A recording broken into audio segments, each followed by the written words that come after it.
In the summer of 2024, thousands of people started riots against Muslim people after a Southport stabbing. Chaos erupted around the UK, making people question their safety, especially students around the world. The question remains, is the UK safe for international students?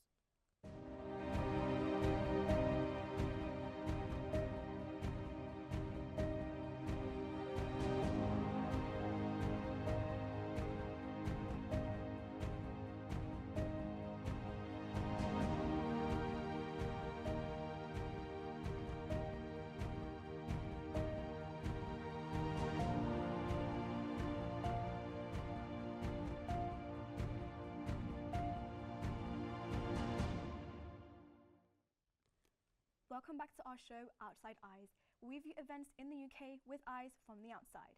My name is Zara and here with me today is Zack. Welcome to the show. Thank you very much for having me. Thanks so much for agreeing to come on the show. But before we get into it, let's take a look at the riots that happened during the summer. Be advised, some of the clips may be disturbing for some viewers. Police sources say they're aware of around 30 gatherings planned across the country, with far-right groups pledging to target asylum centres and immigration law firms across the country. Overnight, two 38-year-old men were charged with violent disorder in connection with unrest in Southport and Liverpool. For more than a week, riots breaking out in city after city. Cars torched in northeast England. Fires raging in Belfast in Northern Ireland. This hotel, used to house asylum seekers, set ablaze. More than 400 arrests so far, including nearly 150 just this weekend. Police warning the number will rise. I can confirm today we have seen at least 12 of our officers injured, with items such as brick fence posts, branches and other missiles thrown at them. These are just a few examples of the violence experienced over the summer. So Zack, what did you think about these clips? No, it doesn't need to be stated, but it's absolutely horrifying to see violence and terror on these lands that are supposed to be Great Britain, but these stuff's not really that great. And I can only imagine, I can't even imagine how the victims must have felt during these riots. It's disappointing, isn't it? Yeah.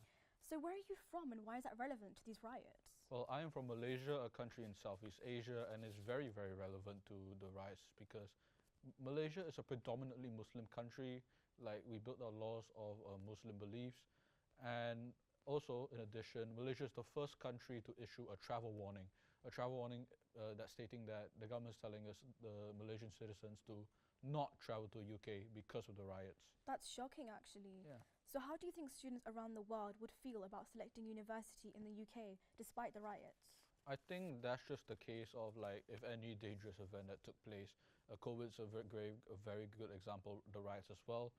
I think it's because these dangers, like, it really puts you off in choosing, like, well, where it took place. For example, if a dangerous event took place in Germany, like, I was always going to be back on my mind, should I really want to go to Germany to study? And that's the same if you're in the UK. Yeah, it just made you think twice, didn't it? So how were you feeling when these riots were happening? Well, I was in Malaysia when the riots were happening, and honestly, I just feel very scared. I'm pretty sure my Malay Muslim friends, they were even more scared than I am.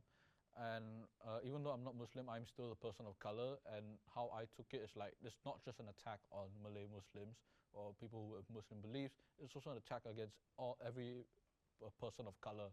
And obviously, I am a person of color, I am ethnically Chinese.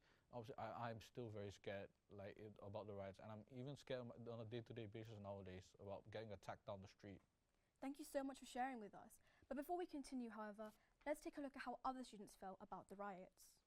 What did you feel when the riots against Muslims occurred all over the UK during the summer? Unsafe.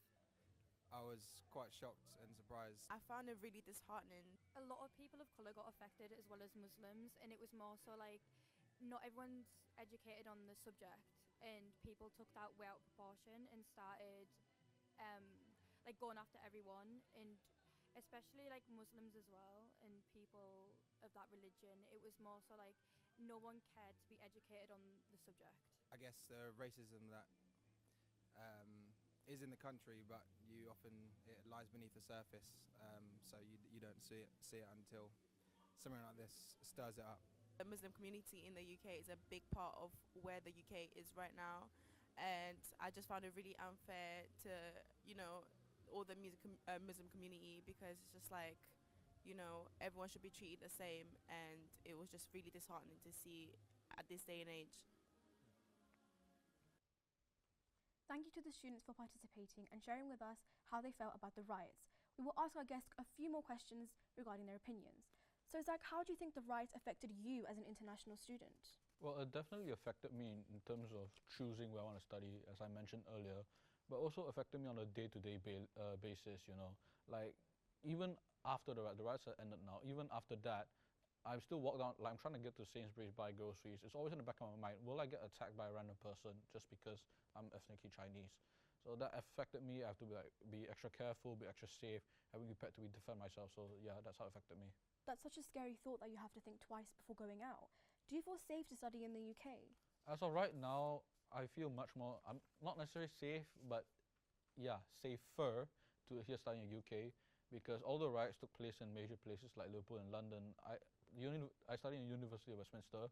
There are multiple campuses, and although it's considered as a London uni, I study in their Harrow campus, and Harrow is just a bit outside of London, which makes me feel much more safer, in fact. So yeah, much more safer, but still not safe.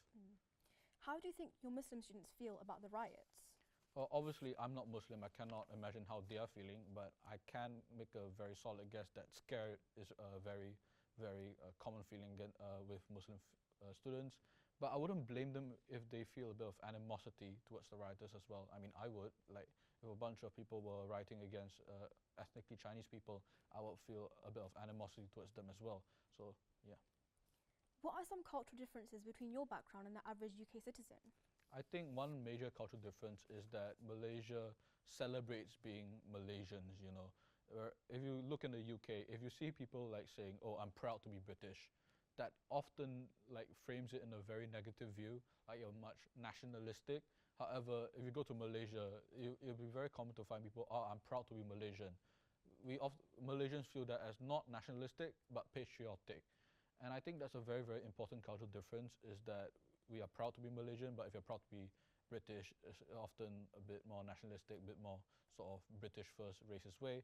Another cultural difference is that we celebrate diversity, whereas from what I see in the UK, it's much more divided, like everyone keeps to their own. In Malaysia, you're not often viewed as Chinese, Malay or Indian, or any other race in fact, but those are major three. You're viewed as Malaysian first and foremost, whereas in the UK you're often viewed as white first, you're also viewed as black first, Indian first, Muslim first. So I think that's really, really two very major cultural differences between Malaysia and the UK. I think that's beautiful how you celebrate your own diversity there.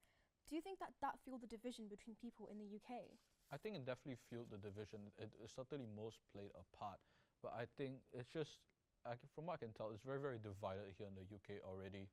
And I think it just needed like a spark, a trigger of some sort. And the Southport stabbing certainly should, well, in theory, it is the trigger and it is the spark. So I think, yeah, it definitely fueled the division between the people here.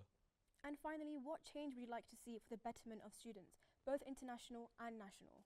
Well, the first thing, well, I might be greedy, lowering the prices. The prices of tuition fees, yeah, that's one thing. But another thing is definitely try and, it's a question for the government really, but try and like get students here to celebrate diversity. University is a place that is supposed to welcome everyone, no matter who you are, no matter what corner from the earth you are from. So definitely try and like, you know, sort of bring that together, make every student feel welcome and make every student feel at home, even though they're from different places from the earth. So yeah. Thank you so much. That was very insightful, and hopefully we do see changes to help better the future of education in the UK. Unfortunately, that's all the time we have today. Join us next time where we will discuss the issues of social media in today's world. That's it for today, and we will see you next week for another installment of Outside Eyes. Good night.